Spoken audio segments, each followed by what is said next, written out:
नमस्कार एवरीवन।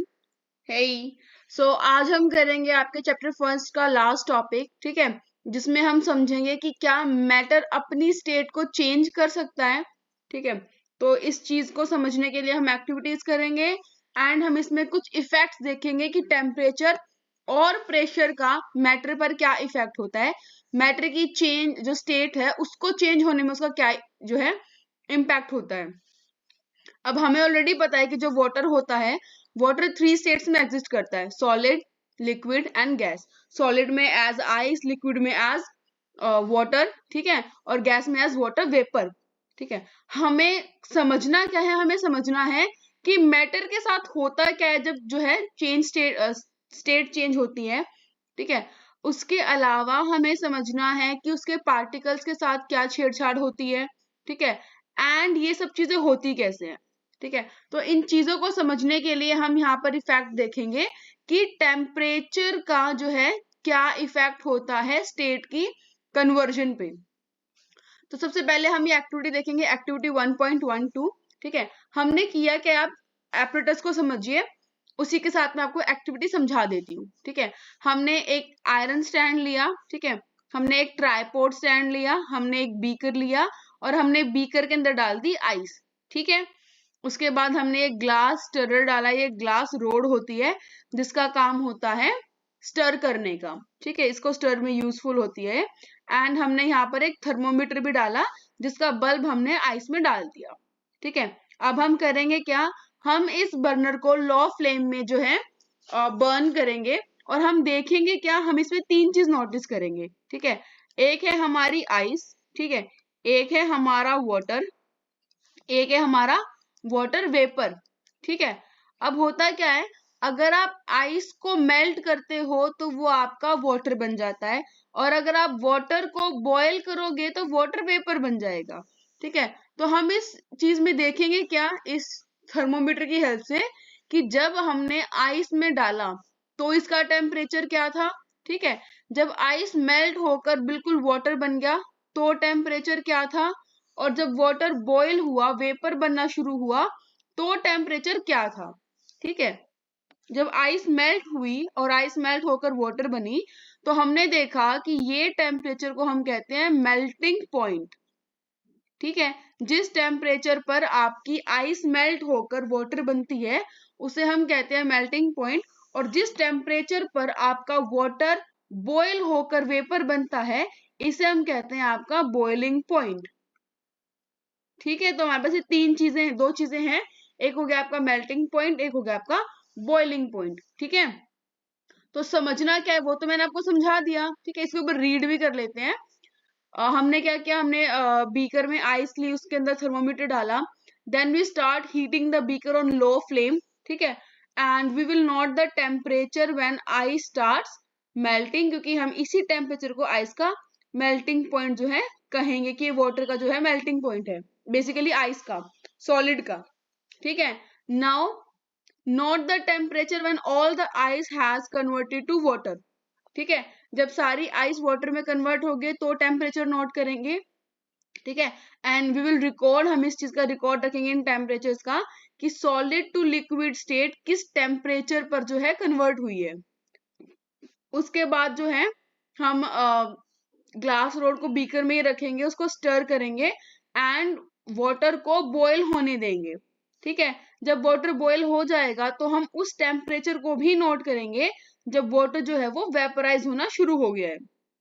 ठीक है, now record your observation for the conversion of water in the liquid state and to the gaseous state. जैसा मैंने बताया, ये आइस, ठीक है, आइस को हमने मेल्ट किया, आइस को मेल्ट करके बना आपका वाटर। ठीक है, उसके बाद वाटर को हमने बॉईल किया और वाटर को बॉईल करने के बाद बने आपके वेपर। ठीक है, तो ये आपकी 3 स्टेट्स ऑफ मैटर है जो कि आपकी इंटर कन्वर्टिबल है। अब ये चीज हुई क्यों ये हम समझते हैं, right. On increasing the temperature of the solid, जब हमने टेम्परेचर इंक्रीज किया, ठीक है, जब हमने क्या किया, हमने टेम्परेचर इंक्रीज किया, kinetic energy of the particles increase. ठीक है, जब हमने टेम्परेचर इंक्रीज किया तो जो काइनेटिक एनर्जी है वो इंक्रीज हो गई, राइट।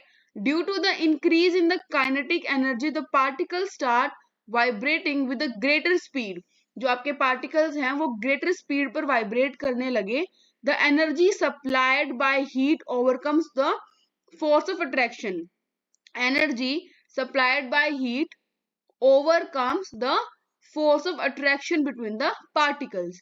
ठीक है, जो हीट सप्लाई करी, जैसे मैंने आपको कहा था कि जो स्टेट्स ऑफ मैटर है वो किन चीजों पर डिपेंड करती है, इंटर एटॉमिक फोर्स क्या है, ठीक है, एंड आप इसी को हम फोर्स ऑफ अट्रैक्शन बोलते हैं, ठीक है, और पार्टिकल्स के बीच की थर्मल एनर्जी कितनी है और कैसी है, ठीक है। तो जब आपने हीट दी, उस हीट की एनर्जी ने फोर्स ऑफ अट्रैक्शन जो है पार्टिकल्स के बीच उनको चेंज कर दिया, the particle leave their fixed position and start moving more freely. ठीक है, तो ऐसा ही एक स्टेज आता है, stage is reached when solid melts and is converted into the liquid, right. तो क्योंकि हीट करने पर आप टेम्परेचर ज्यादा दे देते हो, हीट करने पर जो आपकी एनर्जी होती है वो ज्यादा हो जाती है, ठीक है, और वो एनर्जी पार्टिकल्स के बीच के फोर्स ऑफ अट्रैक्शन को ओवरकम कर देती है। एज ए रिजल्ट जो पार्टिकल्स हैं उनको एनर्जी मिल जाती है मूव करने के लिए, इसलिए सॉलिड लिक्विड में मेल्ट हो जाता है। जैसे मैंने क्या कहा था, मान लो ये आपके पार्टिकल्स है, ये इनके बीच में एक बॉन्ड है, ठीक है, इनके बीच में एक बॉन्ड बना हुआ है, केमिकल बॉन्ड बना हुआ है। इस बॉन्ड को तोड़ने के लिए आपको से के अमाउंट की एनर्जी चाहिए, अभी तो नहीं है, क्योंकि वो के अमाउंट की एनर्जी है नहीं, तो ये आपस में जुड़े हुए हैं। जैसे ही आपने इसको हीट दी और उस हीट ने इसको एनर्जी दी और इन पार्टिकल्स को के अमाउंट की एनर्जी मिल गई, तो ये बॉन्ड टूट जाएगा। जैसे ही ये बॉन्ड टूटेगा, जो पार्टिकल्स हैं वो फ्रीली मूव कर सकेंगे, right. The minimum temperature at which a solid melts to become a liquid at atmospheric pressure is called melting point। यहाँ पे ध्यान देना कि हमारा एटमॉस्फेरिक प्रेशर की बात हो रही है, ठीक है, हर प्रेशर पर मेल्टिंग पॉइंट अलग अलग होता है, राइट। तो मेल्टिंग पॉइंट क्या है, मेल्टिंग पॉइंट वो टेम्परेचर है जिस पर आपका सॉलिड जो है वो मेल्ट होकर लिक्विड बन जाता है उसके एटमॉस्फेरिक प्रेशर पर, right. The melting point of a solid is an indication of the strength of the force of attraction between the particles, right।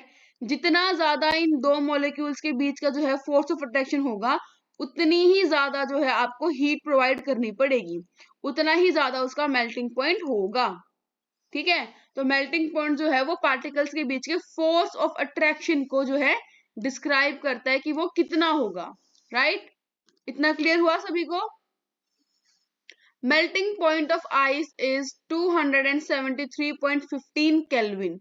जब भी हम साइंटिफिक चीजों को टेम्परेचर देखेंगे उनका, तो हम उसको केल्विन में यूज करते हैं, नीचे आपको लिखा भी हुआ है that kelvin is the SI unit of temperature and 0 degree Celsius is 273.15 kelvin, यानी जो मेल्टिंग पॉइंट है आइस का वो है 0 degree Celsius, right. The process of melting, that is the change of solid into the liquid, is also known as fusion। जब आपका solid से liquid बनता है तो उस step को हम, उस process को हम बोलते हैं fusion, right। When a solid melts, its temperature remains the same, so where does the heat energy go? ये बहुत बहुत important question है आपका कि जब भी आपका solid liquid में जाता है, ठीक है, solid liquid में change होता है, अगर हम water की बात करें तो जब आइस जो है वो वाटर में मेल्ट होती है, रहती तो वो तब भी ठंडी है, राइट। मान लो आइस आपका 1 डिग्री टेम्परेचर पर है, 1 डिग्री सेल्सियस पर, ठीक है, 0 डिग्री पर ये मेल्ट हो गया, ठीक है, उसके बाद वाटर जो आपका 1 डिग्री बना। अगर आप लोगों ने यहाँ पर हीट प्रोवाइड करी है, हीट दी गई है यहाँ पर, तो ये टेम्परेचर इंक्रीज क्यों नहीं हुआ? एक बहुत बहुत लेजिटिमेट क्वेश्चन है ये वाला, ठीक है। तो जरा हम इस क्वेश्चन का आंसर बहुत बहुत ध्यान से समझते हैं कि जब आपने हीट दी है तो टेम्परेचर क्यों नहीं बढ़ा। देखो होता क्या इस केस में कि आपने जो हीट दी, यहाँ पे इस चीज को ध्यान दो, मैंने क्या बोला था कि पार्टिकल्स के बीच का जो फोर्स ऑफ अट्रैक्शन है उसको तोड़ने के लिए जो है आपकी हीट यूज होती है, यही पे इसका आंसर है। क्या है बेसिकली, मान लो ये आपके पार्टिकल्स हैं, ठीक है, ये आपके सॉलिड के यानी आइस के पार्टिकल्स हैं, ठीक है, इनके बीच में केमिकल बॉन्ड है और इस केमिकल को बॉन्ड को तोड़ने के लिए आपको के अमाउंट की हीट चाहिए, ठीक है। अब जब भी आप इस सॉलिड को हीट दोगे ना, तो वो हीट से जो आपको एनर्जी मिलेगी, ठीक है, वो एनर्जी कहाँ यूज होगी? वो एनर्जी इस बॉन्ड को तोड़ने के लिए यूज होगी, ठीक है। जब ये सारा बॉन्ड टूट जाएगा, जितने भी पार्टिकल्स हैं उनके बीच के बॉन्ड टूट जाएंगे, तो आपका जो स्टेट है वो चेंज हो जाएगी, सॉलिड से जो है आपका लिक्विड बन जाएगा, ठीक है। अब हुआ क्या है, हमने किया क्या है? हमने किया कि हमने पार्टिकल्स के बीच सिर्फ बॉन्ड को तोड़ा है, ठीक है। जब हम इसे और हीट देंगे, ठीक है, मोर देन इनफ देंगे, तो उसका टेम्परेचर चेंज होगा, ठीक है। बहुत सिंपल सी चीज है। You must have observed during the experiment of melting that the temperature of the system does not change after the melting point is reached. जब melting point आ गया उसके बाद भी जो है टेम्परेचर नहीं चेंज हुआ till all the ice melts. जब तक सारी आइस नहीं मेल्ट कर जाती आपका टेम्परेचर नहीं चेंज होता है. This happens even though we continue to heat the beaker. That is, we continue to supply the heat. This heat gets used up, changing the state by overcoming the force of attraction between the particles.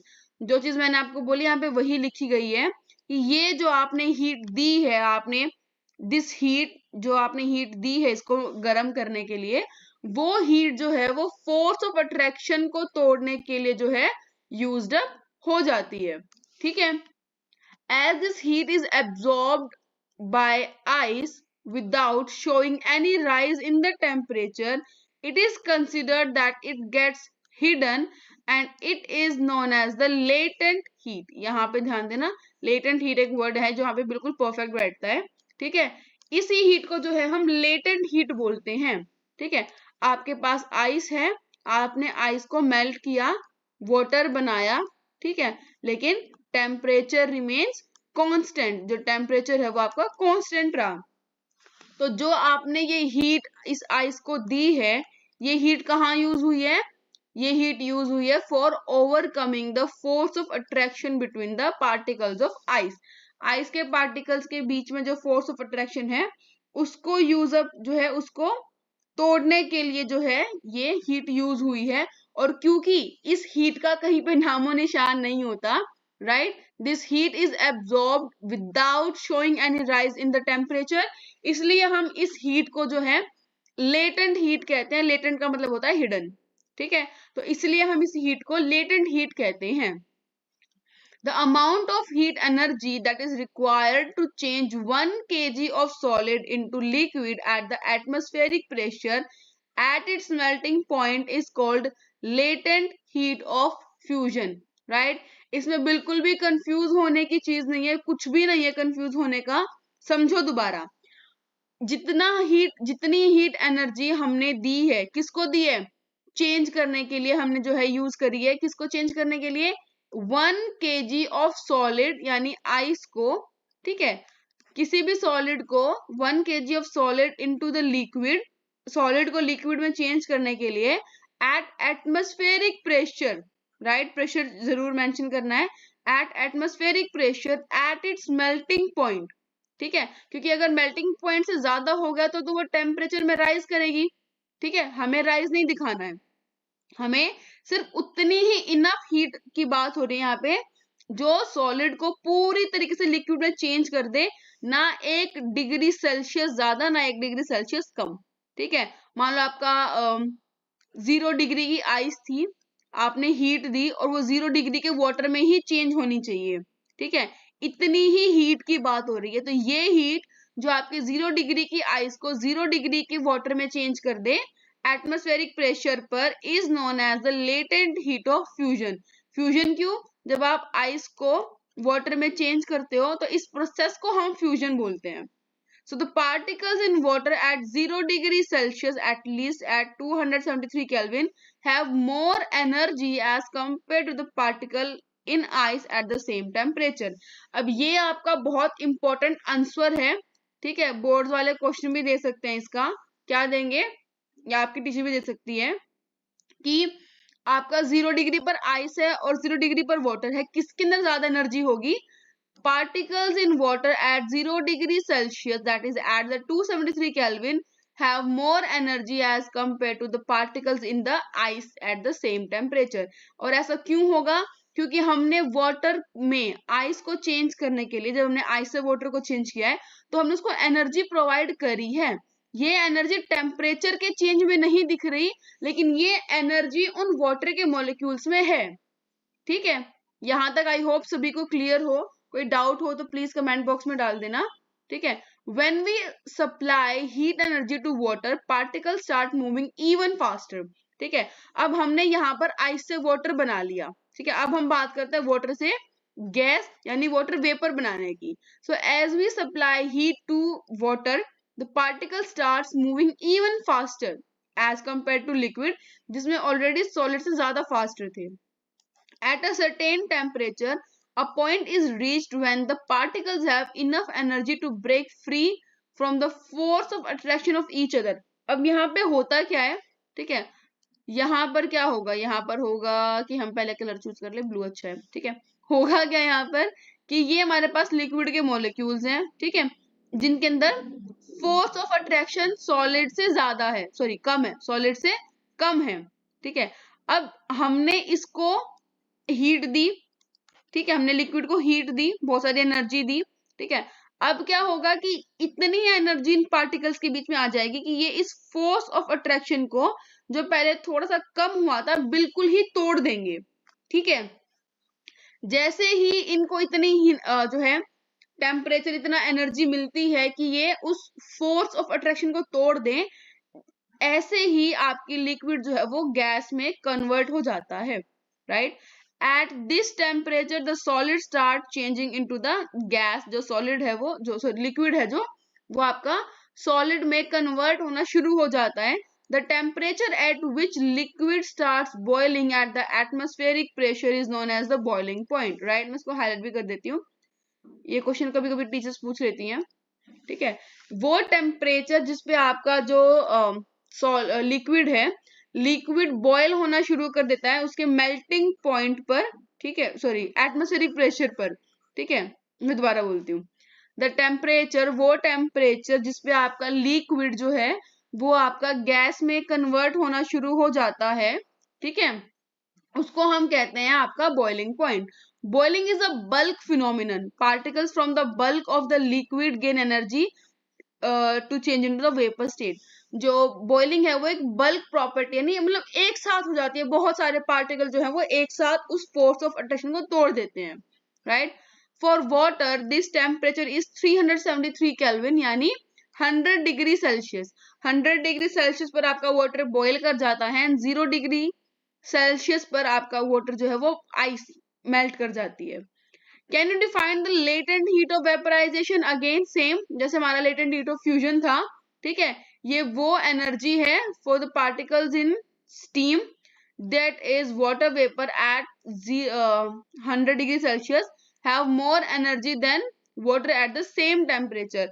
तो ये question भी आता है, ठीक है, कि अगर किसी के हाथ पर 100 डिग्री का गरम गरम पानी गिर जाए और 100 डिग्री की गैस जो है वो उससे हाथ पर लग जाए, तो किसमें ज्यादा बर्न होगा? तो आपका वेपर में ज्यादा बर्न होता है। This is because the particles in steam have absorb extra energy in the form of latent heat of vaporisation. तो हमने इसमें दो चीजें पढ़ी, क्या हमने पढ़ी? Latent heat of vaporisation, latent heat of fusion, और हमने पढ़ा कि मेल्टिंग और बॉइलिंग पॉइंट क्या होते हैं। ठीक है, so we infer that the state of matter can be changed by changing the temperature. यानी अगर हम टेम्परेचर को चेंज कर दे तो हम जो स्टेट ऑफ मैटर है उसको हम कन्वर्ट कर सकते हैं, चेंज कर सकते हैं। सॉलिड को आप हीट कर दो तो लिक्विड बन जाएगा, लिक्विड को हीट कर दो तो आपका गैस बन जाएगा, गैस को कूल कर दो तो liquid, and another time cool कर दो तो आपका सॉलिड बन जाएगा। Right, we have learned that substances around us change solid from solid to liquid and from liquid to gas. ठीक है, हीट की एप्लीकेशन पर जो है वो चेंज हो जाता है, but there are some changes that directly change from solid to liquid. कुछ ऐसे सॉलिड टू गैस, सॉरी, कुछ ऐसे भी सब्सटेंसेस होते हैं जो सीधा सॉलिड से जो है गैस बनते हैं। ठीक है, और गैस से वापस सॉलिड बनते हैं। ठीक है, आप लोगों ने अपने घरों में कैम्फर देखा होगा ना, कैम्फर जिसको हम नैप्थलीन बोलते हैं ना, नैप्थलीन बोल्स।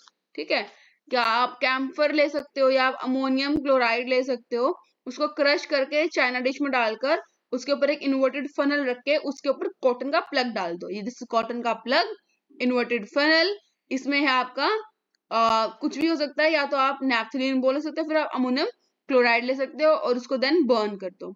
आप देखोगे कि यहाँ पर तो ये सॉलिड है, जो अमोनियम क्लोराइड है वो यहाँ पर सॉलिड है, और जैसे ही आपने बर्न किया वो वेपर की फॉर्म में यहाँ पर जो है आ जाएगा। ठीक है, ऊपर की तरफ जो है भाप बन के ऊपर आ जाएगा।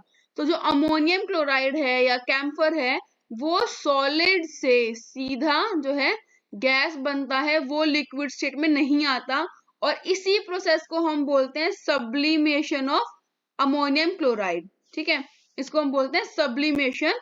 अ change of state directly from solid to gas without changing into the liquid state is called sublimation.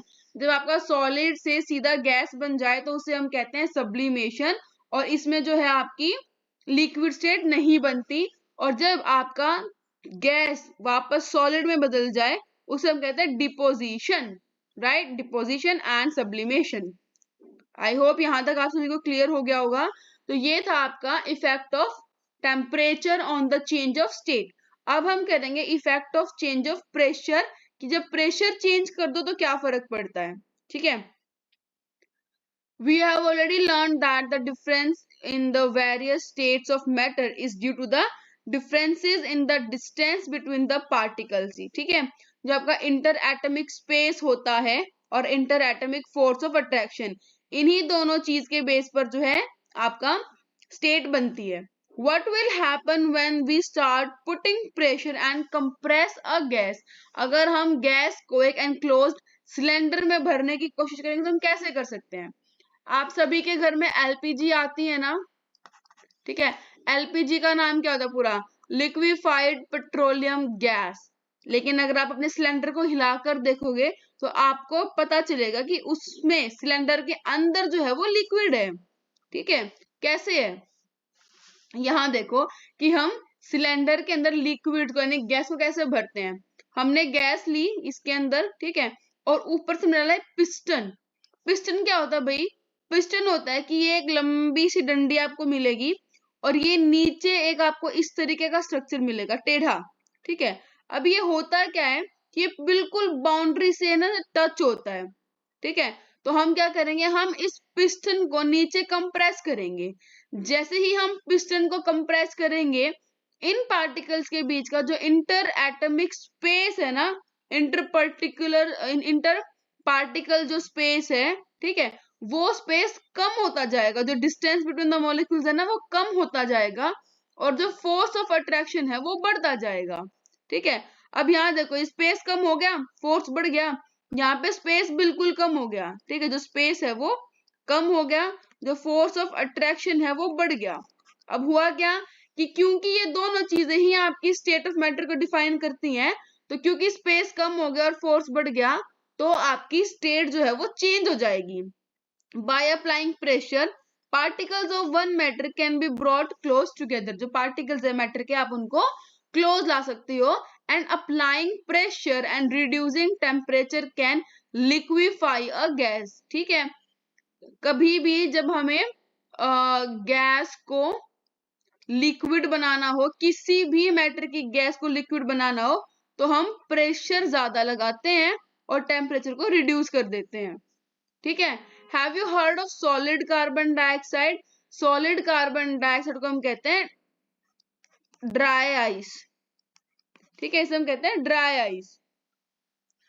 Solid carbon dioxide क्या होता है, इसको हम हाई प्रेशर में स्टोर करते हैं, गैस को जो है हम सॉलिड बनाते हैं। Solid carbon dioxide gets converted directly into the gas. यानी जो आपका सॉलिड कार्बन डाइऑक्साइड है वो भी क्या शो करता है, वो भी आपका सब्लिमेशन शो करता है।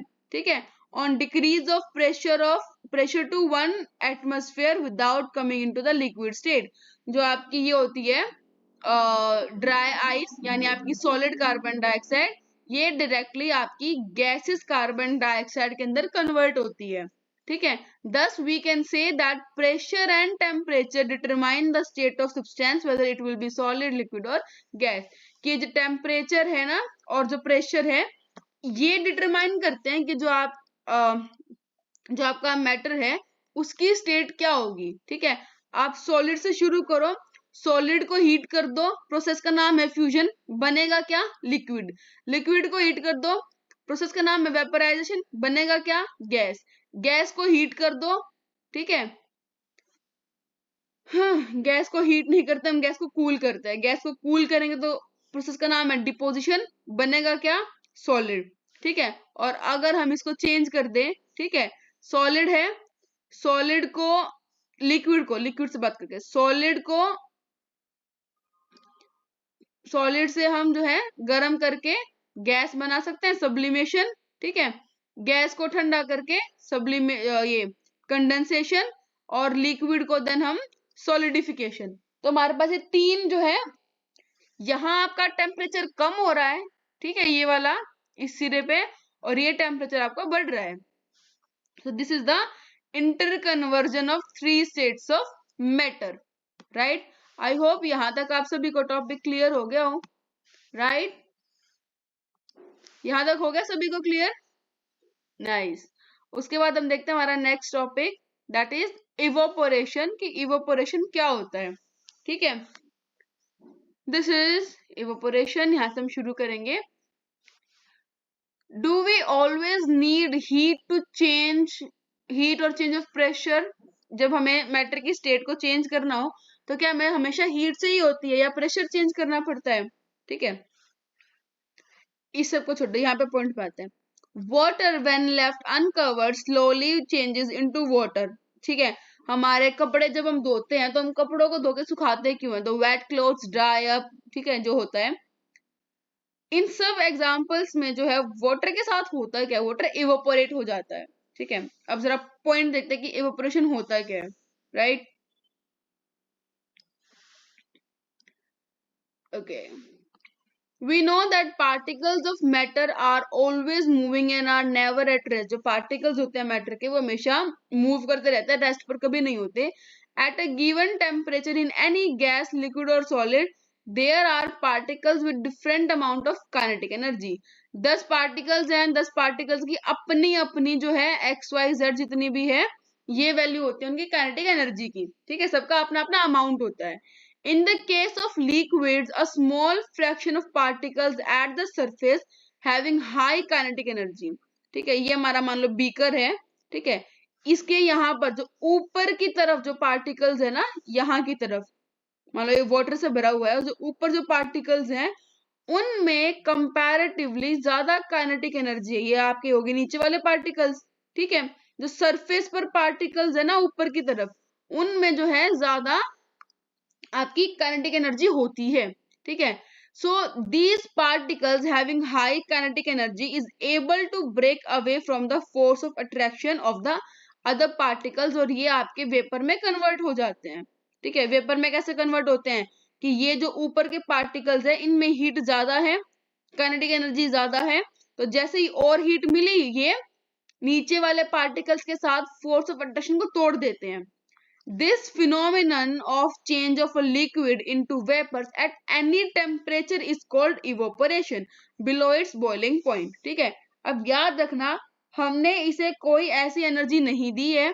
ठीक है, हमने क्या देखा कि बॉइलिंग पॉइंट से नीचे, बॉइलिंग पॉइंट से कम टेम्परेचर पर, किसी भी टेम्परेचर पर अगर आपका लिक्विड जो है वो वेपर में कन्वर्ट हो रहा है तो उस प्रोसेस को हम बोलते हैं इवोपोरेशन। और अगर बॉइलिंग पॉइंट पे हो रहा है तो हम उसे बोलते हैं वेपराइजेशन। ठीक है, यहां से वेपर्स बनते हैं। इतना सभी को क्लियर हुआ, राइट?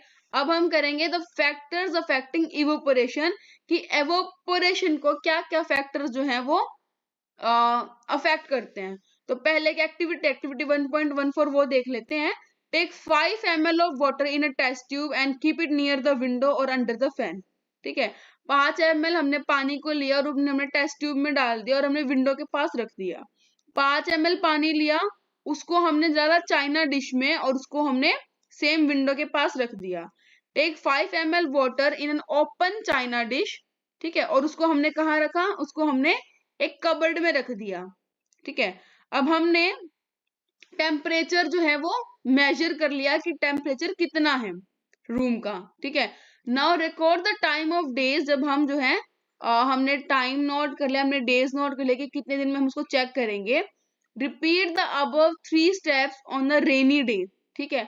हमने रेनी डे पे भी सेम एक्टिविटी करी और हमने सनी डे पे भी सेम एक्टिविटी करी, ठीक है। What do you infer about the effect of temperature, surface area and wind, ठीक है। अब हम जो है यहाँ पर आंसर देखेंगे नीचे कि क्या क्या चीजें कैसे इवोपरेशन को इफेक्ट करती है। You must have observe that the rate of evaporation increase with, जो एवोपरेशन का रेट है वो इंक्रीज करता है किसके साथ, an increase of the surface area, जितना ज्यादा एरिया उतने ज्यादा पार्टिकल जो है वो सरफेस पर मिलेंगे और उतना ही ज्यादा जो है इवोपरेशन होगा। वी नो दैट, ये लाइन इंपॉर्टेंट है, ये क्वेश्चन भी आता है। Evaporation is a surface phenomenon, क्यों, क्योंकि इवोपोरेशन में आपका बॉइलिंग पॉइंट से नीचे होता है, ठीक है। दूसरी बात किसी भी टेम्परेचर पर, ठीक है। तीसरी बात कि ये जो आपके सरफेस के पार्टिकल्स हैं ये ही इवोपोरेट करते हैं, ठीक है। If the surface area is increased the rate of evaporation also increases, ठीक है। अगर आपको चाय पीनी हो ना तो कटोरे में चाय जल्दी ठंडी होती है एज कंपेयर टू ग्लास में, क्यों, क्योंकि इवोपोरेशन होता है उसमें भी और ऊपर के पार्टिकल जो है वो इवोपोरेट करते हैं, तो जितनी ज्यादा जगह उतनी ज्यादा evaporation. For example while putting clothes for drying up we spread them out, mummy जब कपड़े सुखाती है तो उनको नहीं बिल्कुल ऐसे फैलाकर सुखाती है, जल्दी सूख जाएंगे, ठीक है। वो इसलिए ही होता है कि जो इवोपोरेशन है, जो पानी का इवोपोरेट होना होता है कपड़ों में से, वो सरफेस फिनोमिनन है। जितने ज्यादा कपड़े फैलेंगे उतने ज्यादा कपड़े जो है वो सूखेंगे। And increase in the temperature, temperature के साथ साथ with increase of the temperature more number of particles get enough kinetic energy to go into the vapour state. Vapour state में जाने के लिए जितनी ज्यादा आप टेम्परेचर दोगे उतने ज्यादा मोलिक्यूल्स को जो है वो काइनेटिक एनर्जी अवेलेबल होगी, ठीक है। And decrease in the humidity, humidity होती है मौसम की नमी, ठीक है। आपने सुना भी होगा वर्ड नमी होना, जब आपके एटमॉस्फेयर में ऑलरेडी वाटर वेपर ज्यादा हो तो फिर एटमॉस्फेयर और पानी लेके क्या करेगा, कुछ भी नहीं। So humidity in the is the amount of water vapour present in the air, जब एयर में ऑलरेडी वाटर वेपर होता है तो उसे हम ह्यूमिडिटी कहते हैं। The air around us can not hold more than a definite amount of water vapour at a given temperature, एक पर्टिकुलर टेम्परेचर पर हमारी एयर एक डेफिनेट अमाउंट से ज्यादा वाटर वेपर को होल्ड नहीं कर सकती। अगर ऑलरेडी वाटर वेपर ज्यादा है तो इवापोरेशन का जो रेट है वो डिक्रीज हो जाएगा। अगर हमारे उसमें एटमॉस्फेयर में एयर के पास अगर वेपर ज्यादा हो जाते हैं ना, वाटर वेपर की अमाउंट ज्यादा हो जाती है तो बारिश हो जाती है बेटा, ठीक है। तो यहां तक हमने क्लियर कर लिया कि जो ह्यूमिडिटी है वो नमी होती है, यानी एयर में प्रेजेंट वाटर मॉलिक्यूल्स, और जितनी ज्यादा ह्यूमिडिटी होगी उतना इवोपोरेशन कम होता है। And increase in the wind speed, भाई कूलर आगे चाय रख दो तो घर ठंडी हो जाती है जल्दी, वही चीज है। It is a common observation that clothes dry fast on a windy day, ठीक है। जितना अच्छी खासी जो है जितनी अच्छी खासी हवा चल रही होगी कपड़े जल्दी सूख जाते हैं। with the increase in the wind speed the particles of water vapor move away with the wind and decrease the amount of water vapor in the surrounding। तो यहाँ बहुत सिंपल सी हमने चार चीज समझी कि ऊपर जाके देखते हैं क्या, कि सरफेस एरिया बढ़ेगा तो इवेपोरेशन बढ़ता है, टेम्परेचर बढ़ेगा तो भी इवेपोरेशन बढ़ता है, ह्यूमिडिटी बढ़ेगी तो इवेपोरेशन कम हो जाएगा, और विंड स्पीड बढ़ेगी तो भी आपका इवेपोरेशन ज्यादा हो जाएगा। सो नेक्स्ट टॉपिक है हमारा इवेपोरेशन में हाउ इवेपोरेशन कॉज कूलिंग, ठीक है। जो हमारी इवेपोरेशन है वो कूलिंग भी करती है, कैसे करती है, राइट। तो इसे समझते हैं। इन an open vessel the liquid keeps on evaporating, अगर आप ओपन वेसल लेते हो उसमें आप लिक्विड को डालते हो तो वो जो है इवेपोरेट करता रहता है, ठीक है। The particles of liquid absorb energy from the surrounding to regain the energy lost during the evaporation, जो पार्टिकल्स हैं लिक्विड के वो एनर्जी एब्जॉर्ब करते रहते हैं टू रिगेन द एनर्जी जो उन्होंने इवेपोरेशन के टाइम पे लॉस्ट करी है, right. The absorption of energy from the surroundings make the surrounding cold. अब ये जो एनर्जी एब्जॉर्ब करते हैं, अगर मान लो कहीं पर हीट है, कहीं पर एनर्जी है, और वहां से आप उस हीट को निकाल लेते हो, राइट, तो वहां का टेम्परेचर कम हो जाएगा, ठीक है। एज अ रिजल्ट वहां पर कूलिंग होगी, ठीक है। दोबारा समझो इस चीज को। The particles of liquid absorb energy from the surrounding. जो लिक्विड के पार्टिकल्स होते हैं, ठीक है, वो सराउंडिंग से एनर्जी एब्जॉर्ब करते हैं, ताकि जो एनर्जी उनकी इवेपोरेशन के टाइम पे लूज हुई है उसको वो रीगेन कर सके, right. What happens when you pour some acetone? जो नेल कलर का रिमूवर होता है ना, उसको हम एसीटोन कहते हैं, जिसको हम थिनर भी कहते हैं ना, लोकल लैंग्वेज में उसको थिनर कहते हैं, ठीक है। उसको अगर आप अपने पाम पे डालोगे ना, वो तुरंत जो है आपके हाथ को ठंडा कर देता है, अगर आप लोगों ने कभी ध्यान दिया हो, कभी यूज किया हो। The particles gain energy from your palm और surrounding and evaporate causing the palm to feel cool, ठीक है। आपने हाथ पर अगर आपने एसीटोन डाला है, ठीक है, ये एसीटोन आपकी बॉडी हीट को एब्जॉर्ब करता है। यहाँ पे एनर्जी का मतलब है, ये जो एनर्जी है ना, गेन एनर्जी, ये एनर्जी का मतलब है बॉडी हीट, ठीक है। ये बॉडी हीट को एब्जॉर्ब करता है, ठीक है। एंड एज अ रिजल्ट आपकी पाम पर जो है वो ठंडा लगता है आपको, क्योंकि वहां से एनर्जी कम हो गई है, वहां से जो हीट है वो ले ली गई है, right. After a hot sunny day people sprinkle water on the roof और open ground because the large latent heat of vaporization of water helps to cool the hot surface, ठीक है। आपने देखा होगा दोपहर गर्मियों में करते थे। गर्मियों में क्या होता है, जब बहुत बहुत ज्यादा गर्म दिन हो जाता है ना, जब टेम्परेचर बहुत ज्यादा बढ़ जाता है, तो लोग अपनी घरों की रूफ पर या जो ओपन ग्राउंड है वहां पर जो है पानी छिड़कते हैं। क्यों? क्योंकि ना वो जो टेम्परेचर बढ़ा था उसकी वजह से वो बहुत ज्यादा जो है गर्म हो जाती है ना सरफेस, तो ठंडा करने के लिए उसको पानी छिड़कते हैं। Can you cite some more example from daily life where we can feel the effect of cooling due to evaporation? All right, जो लास्ट क्वेश्चन है हमारा जो हम करेंगे, that is why should we wear cotton clothes in summer, right. अपनी mamma के साथ shopping पे जाना, ठीक है, उनको पता है कि बेस्ट कॉटन क्लोथ्स कौन से होते हैं, क्योंकि वो कपड़े को देख के ही बता देंगे कि कॉटन क्लोथ्स कौन से हैं। लेकिन कॉटन क्लोथ्स पहनते क्यों हैं? आंसर नहीं चाहिए, right. So during summer we perspire more because of the mechanism of our body which keeps us cool, ठीक है। हम बहुत प्रेस्पायर करते हैं, ठीक है। It's a kind of mechanism जिससे आपकी बॉडी कूल रहती है, आपका जो बॉडी टेम्परेचर है वो मेंटेन रहता है, ठीक है। So we know that during evaporation the particles at the surface of the liquid gain energy from the surrounding or the body surface and change into vapor, right. अब हमें ये पता है कि इवोपोरेशन के टाइम पे क्या होता है। इवोपोरेशन में जो सरफेस के मॉलिक्यूल्स हैं उनकी काइनेटिक एनर्जी ज्यादा होती है, वो और एनर्जी एब्जॉर्ब करते हैं, ठीक है, और वेपर में चेंज हो जाते हैं। The heat energy equal to the latent heat of the vaporization is absorbed from the body leaving it cool, right। जितनी लेटेंट हीट ऑफ वेपोराइजेशन थी उतनी ही एनर्जी एब्जॉर्ब होती है, जो कि देन जो है बॉडी का टेम्परेचर कम कर देती है। Cotton being a good absorber of water helps in absorbing the sweat and exposing it to the temperature for easy evaporation.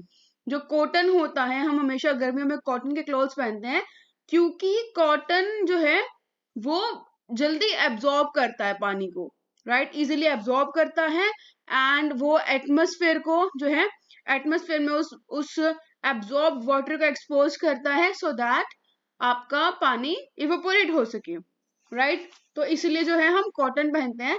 अब यहाँ पे एक बहुत अमेजिंग सा एक और क्वेश्चन है जो हम हमारी डेली लाइफ में बहुत ऑब्जर्व करते हैं। Why do we see water droplets on outer surface of a glass containing ice cold water, ठीक है। गर्मियों में हम सबकी मम्मियां जो है फ्रिज में ठंडा ठंडा पानी रखती हैं बोतल में। अगर आप उस पानी को निकाल कर जो है बोतल से निकाल कर ग्लास में डालोगे, तो आप देखोगे कि जो ग्लास है ना, ग्लास के बाहर ना ऐसे बिल्कुल नो गीला हो जाता है, ड्रॉपलेट्स आ जाते हैं। वो क्यों आते हैं, right. So let us take some ice cold water in a tumbler tumbler ना एक बोतल जैसी चीज होती है, ठीक है। Soon we will see water droplets on the outer surface, ठीक है, टम्बलर के बाहर पानी आ जाएगा। क्यों होता है?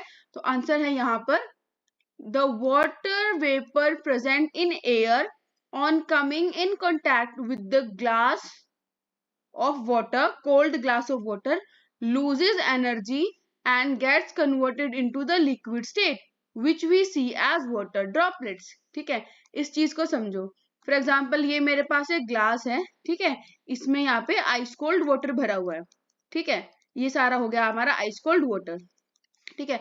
अब होगा क्या कि इसके अराउंड यहाँ पर जितने भी एयर मोलिक्यूल्स है ना, ये सारे एयर मोलिक्यूल्स, ये एयर मोलिक्यूल्स उस वाटर ग्लास जो है आपका, उसके पास जाएंगे, coming in contact with water glass, ठीक है। इसके कॉन्टैक्ट में जितने भी वेपर होंगे, जो गैसेस होंगे, ठीक है, एयर के molecules, they will lose energy, ये अपनी एनर्जी लूज कर देंगे, ठीक है। जैसे ही एनर्जी लूज करेंगे, ये अपने लिक्विड स्टेट में कन्वर्ट हो जाएंगे, जिसको हम वाटर ड्रॉपलेट्स की तरह देखते हैं, राइट। तो यहाँ पर आपका चैप्टर खत्म होता है। और लास्ट जो मैंने कहा था कि हम 3 स्टेट्स ऑफ मैटर को तो थोड़ा डिटेल में पढ़ेंगे आपकी क्लास के अकॉर्डिंग, सॉलिड, लिक्विड, गैस को, लेकिन हमारे पास सिर्फ 3 स्टेट्स ऑफ मैटर नहीं होती, हमारे पास 5 होती है। चौथी है प्लाज्मा एंड लास्ट है बोस आइंस्टाइन कंडेंसेट, जिसको हम BEC भी बोलते हैं, ठीक है। तो अगर आपसे कोई पूछे कि कितनी स्टेट्स ऑफ मैटर होती हैं, तो हमारे पास जो है मेनली जो हम स्टडी करते हैं दैट सॉलिड, लिक्विड, गैस, ठीक है। और मेनली हमारे पास टोटल 5 स्टेट्स होते हैं, solid, liquid, gas, plasma and boss Einstein condensate, ठीक है। हालांकि इनके बारे में कभी क्वेश्चन आपसे पूछेंगे नहीं, ठीक है, ये BSc MSc लेवल के पॉइंट है, आपसे कोई पूछता नहीं है, ठीक है। बस एक पॉइंट है कि ये बहुत अनस्टेबल होती हैं, आप इनको डेली लाइफ में नहीं मिल सकते, ठीक है, ये स्टेट्स आपको अवेलेबल नहीं होती हैं, राइट। तो यहां तक आपका चैप्टर खत्म होता है, राइट। तो अगर कोई डाउट हो देन प्लीज कमेंट बॉक्स में डाल देना। अगर इस चैप्टर के क्वेश्चन आंसर आपको समझने हो तो वो डाल देना, देन उस पर मुझे दूसरी वीडियो बनानी पड़ेगी, ठीक है। एक बार समरी देख लेते हैं। Matter is made up of small particles, yes. Matter around us exist in 3 states, yes, solid, liquid, gas, बिल्कुल। Force of attraction between the particles are maximum in solid, intermediate in liquid and minimum is gas. Exactly. जो force of attraction होता है वो solids में maximum होता है, liquids में थोड़ा कम और minimum होता है gases में. The space in between the constituent particles and kinetic energy, ठीक है, minimum होती है solids में, intermediate होती है liquids में और maximum होती है gas में, right? The arrangement of particles is most ordered solid में, ठीक है। In case of liquid layers of particles can slip and slide over each other, ठीक है, इसमें लेयर्स होती हैं। एंड गैसेस में कोई ऑर्डर नहीं होता है, पार्टिकल्स जस्ट रैंडमली मूव करते हैं, ठीक है। The state of matter are interconvertible, और क्या चीज है जो इनको कन्वर्ट करती है? Changing temperature and pressure, right. Sublimation होता है, सॉलिड से सीधा गैस बन जाना, गैस से सॉलिड बनता है by the act of process called deposition, right. और इसमें लिक्विड स्टेट नहीं आती है। एग्जाम्पल है इसके आपका ड्राई आइस, ठीक है, आपका कैम्फर है, नैप्थलीन गोल्स है और अमोनियम क्लोराइड, ये सारे, right. Deposition is the change of gases state directly to solid without going through the liquid state. Solid से जो है गैस बन रहा है तो आपका सब्लिमेशन, गैस से सॉलिड बन रहा है तो deposition, right. Boiling is a bulk phenomena, जो बॉइलिंग होता है वो बल्क फिनोमिना है, ठीक है। बल्क फिनोमिना कैसे कि ऐसा नहीं है कि आपका एक पार्टिकल बॉइल करता है, नहीं, पूरे का पूरा जो लिक्विड है वो बल्क करता है, बहुत सारे पार्टिकल्स, ठीक है। जब भी आपकी कोई चीज बहुत सारी होती है we call it a bulk property, right. Evaporation जो है वो सरफेस फिनोमिनल होता है, particles from the surface gain energy, right, कितनी? To overcome the force of attraction between the particles, ठीक है, और उसके बाद वो वेपर स्टेट में चले जाते हैं। The rate of evaporation depends on the surface area, कितना एक्सपोज हो रहा है एटमोस्फेयर से, टेम्परेचर कितना है, ह्यूमिडिटी कितनी है और विंड स्पीड कितनी है, राइट। इवेपोरेशन का फिनोमिनन है, तो इवेपोरेशन जो है वो कूलिंग करता है, ठीक है। अब लेटेंट हीट एक पॉइंट था, हमने लेटेंट हीट पढ़ा था। लेटेंट हीट क्या होती है? It is the heat required to change क्या 1 kg of liquid at the atmospheric pressure at its boiling point, ठीक है। वेपराइजेशन क्या होता है? ये होता है जब आपका लिक्विड से गैस बनता है, ठीक है। तो 1 kg आपका जो लिक्विड है वो एटमॉस्फेरिक प्रेशर पे, ठीक है, बॉइलिंग पॉइंट पर जब गैस में कन्वर्ट होता है उसे हम कहते हैं लेटेंट हीट ऑफ वेपराइजेशन। ये जितनी हीट यहाँ पर यूज हुई है ना 1 kg लिक्विड को जो है कन्वर्ट करने में, इसी तरीके से लेटेंट हीट ऑफ फ्यूजन होती है, right. It is the amount of heat energy required to change 1 kg solid को लिक्विड में चेंज करने के लिए एट इट्स मेल्टिंग पॉइंट, ठीक है, and at the atmospheric pressure, ठीक है। ये होती है आपकी latent heat of fusion. I hope chapter आप सभी को क्लियर हो, ठीक है। एंड अगर कोई डाउट हो या कुछ इश्यू हो, क्वेश्चन आंसर हो, तो प्लीज कमेंट बॉक्स में डाल देना। अगर टॉपिक समझ आया हो तो लाइक कर देना, और अगर किसी को समझना हो तो उसके साथ शेयर कर देना, राइट। एंड प्लीज जो सजेशंस हैं वो भी कमेंट बॉक्स में डाल दीजिएगा। Thank you so much for watching.